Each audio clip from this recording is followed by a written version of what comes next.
Welcome back, everybody. We're here at a new week for Tiki cocktails. Each week I'm covering a different topic or subject that's central to Tiki cocktails. And this week it's going to be a flair for the extraordinary with Tiki cocktails. You'll see some really wild things happening with fire. You're going to be seeing what's going to happen later on. I'm going to be using a technique I learned from Marcus Tello. He was here in Vegas a couple months ago to do a Tiki seminar. So I'm going to try to apply that and again try to attain that flair for extraordinary. So just kind of making a drink off the cuff here. I'm going to use, and it's going to be a blended drink, so I apologize for those who don't like blended drinks, but that's alright. First off, get my ice in there, and I'm going to use some coconut cream. And next I'm going to use an ounce of mango nectar. Wants to come out. So an ounce of the mango nectar. And next is going to be a 1/4 ounce of St. Elizabeth allspice dram. This is going to add a nice allspice type pimento flavor to the cocktail. This is a pretty central ingredient in a lot of Caribbean type rum-based cocktails. Just a little bit will be fine. Adding to that, I'm going to do 3/4 ounce of cream banana.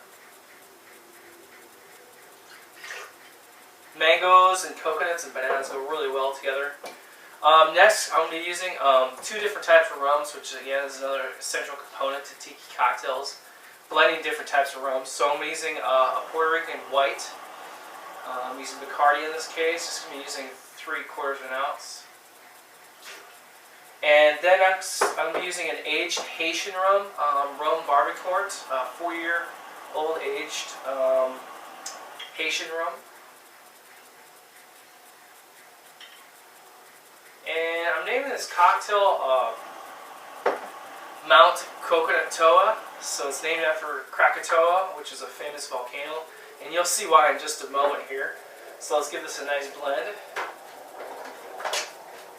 By the way, shout out to my girlfriend. She's got me a new Ninja blender, and it is fantastic. So it's a little bit unique to use, but man, this thing just pulverizes everything.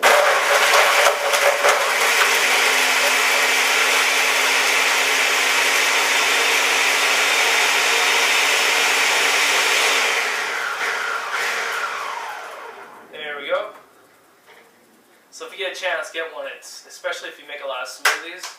This thing just like pumps them out. It's got 3 blades, so it's pretty cool. And anyway, there we go. So I'm going to be using a coconut. I actually put some dry ice in the bottom of it, and this is where you're going to see the flair. I put so inside the coconut I have a piece of dry ice at the bottom, and then I have a mason glass that's going to contain the cocktail. So I'm just going to pour that right in there. So here's where the flair comes into play. I also preheated some chocolate mint tea. So you're going to see in just a moment when that hot tea hits when it hits that dry ice, what's going to happen here.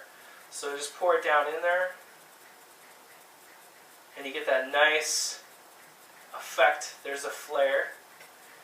So you're going to see that, and it's just a great presentation if you bring it out to a table, all that dry ice wafting out, and then going to garnish with a banana with a star anise attached to it. So again, when you hit the table, let's pour a little more of that tea in there, and there you go. You get that nice effect of the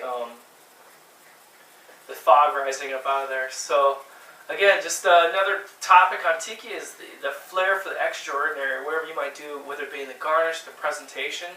In this case, the presentation, you get the coconut, and again, the fog coming out with the dry ice. Okay, guys, thank you so much.